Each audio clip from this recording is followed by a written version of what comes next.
I'm Ian. And I'm Austin. Welcome to the show. We're already into the month of love with Valentine's Day coming up and all.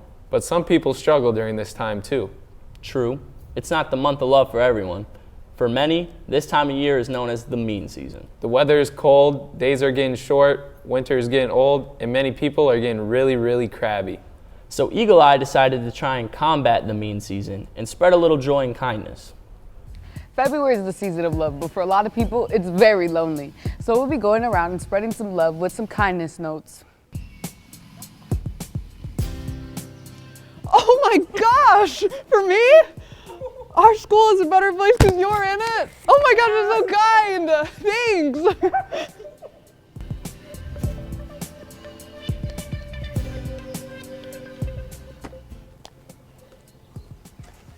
You're one of a kind? Aw, thanks. Here you go. Okay, thank you for being you.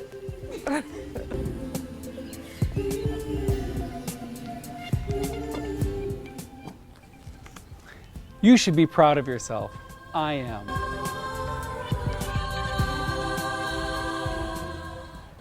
You're someone's reason to smile. Aw, thank you. Spreading kindness was fun and also kind of painful because I had some injuries. But I hope you guys enjoyed our segment and spread kindness to people in your community.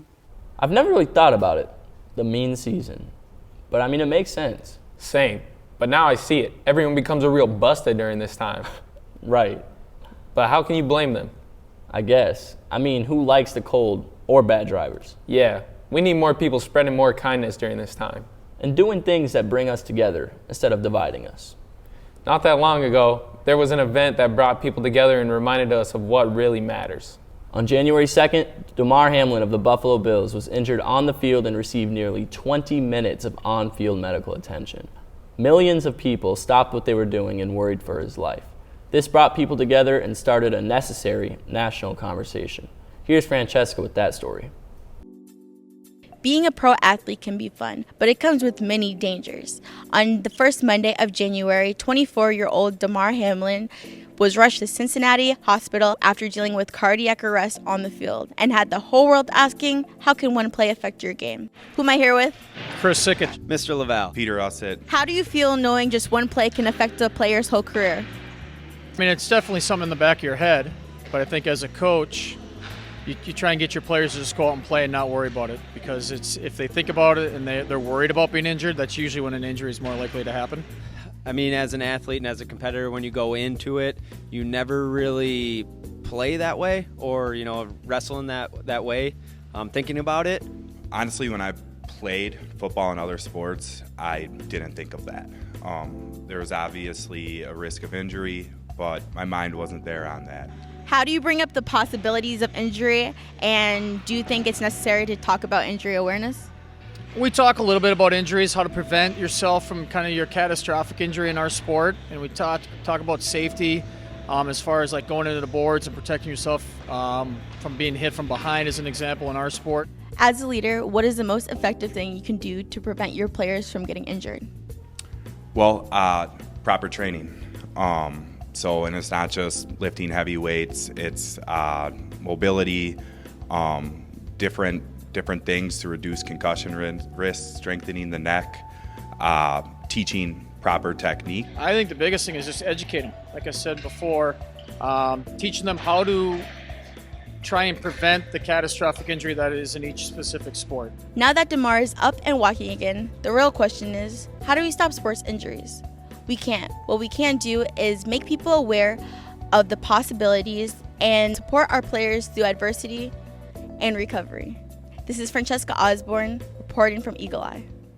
The Damar Hamlin injury was crazy, but glad he's okay.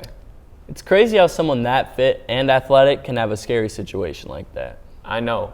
I'm glad that there are ways to help prevent them. Despite the possibility of injuries, many athletes give their all in their sports.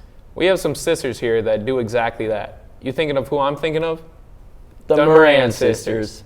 What would you describe the playing style the Morans bring to the rink? Marie's very cerebral. She sees the game great. Very skilled, but kind of has a sense of what's going to happen next. Mac is as talented as it gets, has great foot speed, obviously very good hands. They're both very aggressive with the puck, and they're getting better without the puck. What is the energy they bring into the locker room so far that you've seen? Very different energy styles.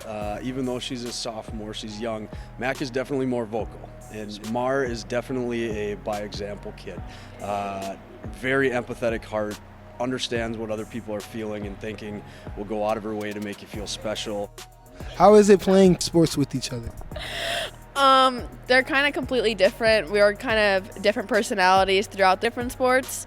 Hockey is definitely my most favorite with her just because I have that extra competitive drive. In hockey, we tend to be more together and we play on both sides of the ice. All right, speaking of you guys being competitive, how do you guys push each other to get better? Especially because we're sisters, we kind of have that competitive drive because we're related, so we tend to push each other. And even when one of us makes mistakes, we will tell the other person right away, so that pushes us even more. For me, I always have to be better than her. I always have to have more points than her because I need to be the better sister out of the two. Yeah, drinking dope turned me to a superhero, yeah. This is Jay Shock on my story from EaglEye, and I'm signing off. I play a sport with my brother, and we are nothing like them. For real, I wish me and my brother were like the Moran sisters. My brother just annoys me. What's up, Jaden? Brotherly love, and that reminds me, the month of love is sending sparks in the air. Man, I'm a real sucker for love. For real, everyone needs some love in their life. In our next story, a team decided to go around the school and try an experiment in paying it forward, which is when something good happens to a person and that person pays that goodness forward to someone else. Here's Molly. Would you like this lollipop or double it and give it to the next person? I'll double it. Would you take these 4 lollipops or would you like to double it and pass it to the next person? And pass it to the next person. Do you want 8 lollipops or would you double it and give it to someone else? Double it and give it to the next person. Would you like 16 lollipops or double it and give it to the next person? Double it and give it to the next person. All right. I have 32 lollipops. Would you take it or double and pass it to the next person? I'm gonna take them. All right, here you go. Do you like 32 lollipops or double it and pass it to the next person? Double it. Double it? All right, would you like this lollipop or double it and give it to the next person? Sorry about that. I'm Rachel. And I'm Molly. And we're reporting for EaglEye. See, that's a great way to spread love. Oh man, who doesn't love suckers? I know I do. There are many different ways love can be spread around. You could send someone a letter. Nobody really seems to do that anymore though. Yeah, or do a nice thing, or even ask someone about their day. It doesn't take much, but we could all do a little more during this mean season to help spread love and kindness. Let's see how this next group decides to spread love. Hello, this is Max, and today we'll be matchmaking for the month of love. Fazia, and I'm here with Lucy. Lucy. What's your type? My type? They have to be taller than me, and they have to have a good personality, and they also have to be able to drive, because if you can't drive, then I'm not doing all the driving. That's valid. Here with John. And John, what's your type? My type is somebody that's good at math, because I'm on math team. Somebody that has a lot of money, and somebody that has a great personality. Lucy, what do you think about John here? I think John has a really good personality. Yeah. I think he's super nice. Okay. He can drive. But it's gonna be a no for me today, so I just kind of like a friend vibe with you. Oh. Wait, John, what do you think about Lucy over here? Immediately no. I'm here with Muna Ali. Muna, what's your type? I like a 6'5", dark skin, long dreads. You know, you gotta have motion coming around me. Yeah. Okay. I'm here with Liam. Liam, what's your type? 5'1". 5'1". 5'1", okay. Blonde or brunette. Okay. Blue eyes or green eyes. Softball. Okay. Baseball, volleyball. We can find that for you today. Okay. Okay. Muna, how do you feel about Liam over here? No, thank you.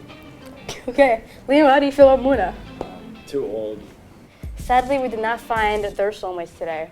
All right, so clearly we're not the best matchmakers here at Apple Valley, but this is Max and Fauzia and Nyla reporting for EaglEye. Well, it looks like we need a little more work in the matchmaking department. You got to give it to them, though. They tried. They did. Respect for trying to spread some more love in the world. And that's it for our show today. And don't forget to support your Eagles' athletic teams and activities. Like wrestling. And go check out the Moran sisters on the women's hockey team. And our basketball team, chess team, speech and debate, and all the others. Could be a great way to spread some love. Yes.